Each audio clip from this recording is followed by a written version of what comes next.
Our next speaker is Dr. Joscelyn Godwin, and we're very fortunate to have him here. It's his first year at CPAK, and he's the only person that is giving a class on Atlantis, an accredited class in a major university right now. So that's one calling, but he's written a number of books, and I've had a chance to read two of them, and I sense there just a deep reverence for the esoteric teachings that go back through millennium. And so I'm looking forward to hearing his talk. I haven't seen or heard a word of it. So will you please give a warm welcome to Professor Joscelyn Godwin.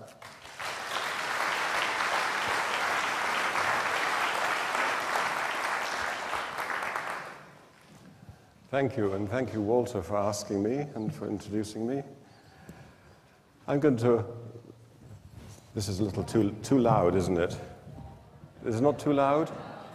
Because I don't want to talk too loudly. I have had a cold, and I'll lose my voice if I shout.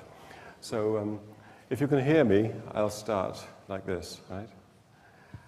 My talk follows quite nicely on to where Robert Schoch's ended, because he was talking about the paranormal and aspects of our subject and our studies that go beyond the rational and the scientific, or let's say that the rational and the scientific stop short of them. Well, in our studies, which I call Atlantis, by the way, just because it's the most convenient one-name term for the question of high civilizations or high cultures in prehistoric times, no matter whether it's Plato's Atlantis or somebody else's, that's a code word for the hypothetical existence of high culture in prehistoric times, which goes, of course, against the accepted view. In our study of this, most of the approaches use what Walter Sullivan called the hardware of physical remains, especially stones, and the software of myths, especially numbers that come in myths. And with those, obviously the subject is making great progress, and there seems every evidence that there was indeed Atlantis, whatever we want to describe it or define it as. But I'm going to talk about a third avenue towards knowledge of this, which is, broadly speaking, the paranormal avenue. And again, I have to define what I mean by paranormal. I mean people who claim to have had some sort of knowledge of high culture in prehistoric times that is not simply through the five senses and the rational mind, but which comes usually through one of four channels. It comes through intuition, in which somebody just feels convinced of a certain truth about the past and then follows it up, very often with scientific backing. Intuition. Then there's initiation, which is when one claims that one belongs to some secret society or initiatic line that has passed down secret knowledge that's been reserved from the general public. But one has somehow got hold of this initiatic knowledge. One has somehow plugged into a tradition. And the third way is through channeling, where somebody purports to be a mouthpiece for a source of higher knowledge. And the last one is clairvoyance, where somebody claims that they can actually see into the past and describe it as if they were seeing it as we're seeing each other now. So through intuition, initiation, channeling, and clairvoyance, we have a huge range of occult approaches to this subject.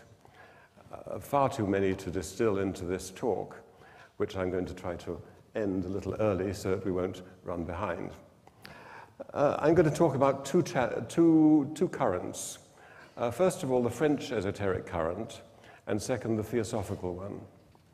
And I'm going to be mentioning just the main characters in each of these, each of whom is a study in himself, and many of whose books are available, and some of whose books are indeed in our shop today.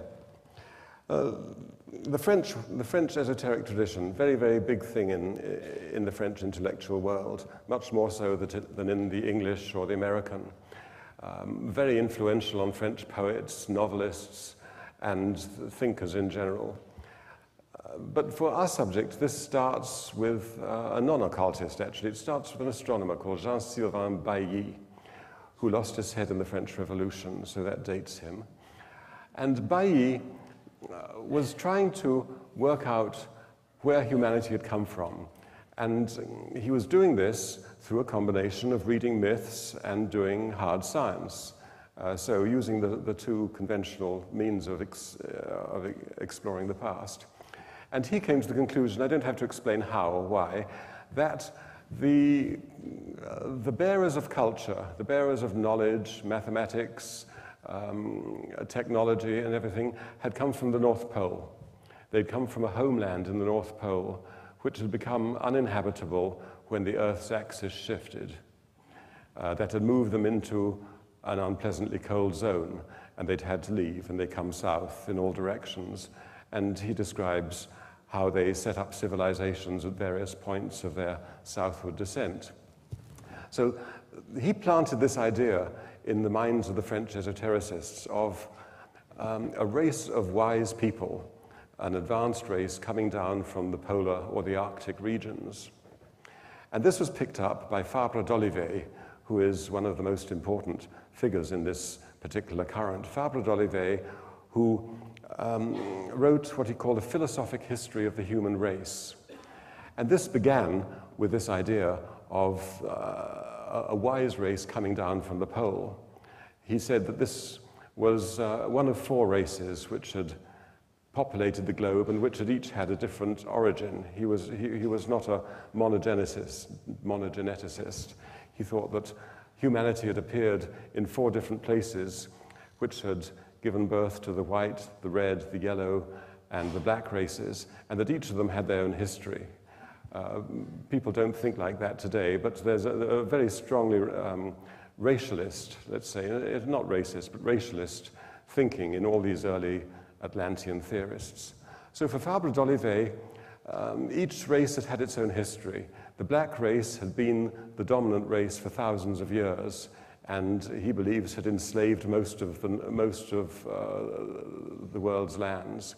And then came the turn of the red race, which was the Atlantean race, and which was almost exterminated in the great cataclysm of Atlantis, whereupon the white race came into its own and became the Europeans, about whose history he writes in his 2-volume book on the philosophical history since that time. So he's already planted several ideas, the ideas of separate development of the races, the ideas of a polar origin. He was also, he read the Indian scriptures in their very early translations, and he was interested in the yugas, but he had the most extraordinary view of the 4 yugas. He turned them upside down. He said the Satya Yuga was the worst of them, when people were just sort of struggling to make it in a physical environment. And then the Treta Yuga, they do a little better. Then in the Dvapara and the Kali Yuga, which brings him up to his own time, people are really mastering their environment, and they are generally happier times. So he's an optimist. He thinks the yugas go in an upward direction, and that it points to a bright progressivist future. He probably thought this up in opposition to Rousseau, who said that the happiest time of the human race was when we were noble savages in the distant past. For Fabre d'Olivet, noble savages had a dreadful time, and the civilized inhabitants of Paris, like himself, were doing much better in his present day. So he becomes almost canonical for the French esotericists. His works are obviously not very widely distributed, but they're read and studied. And they're picked up towards the end of the century by another most important figure, Saint-Yves d'Alvedre. You would see his masterwork in the bookshop there. It's just appeared in English. And Saint-Yves d'Alvedre took Fabre d'Olivet's scheme, complete with Atlantis, complete with the story of the races, but he added a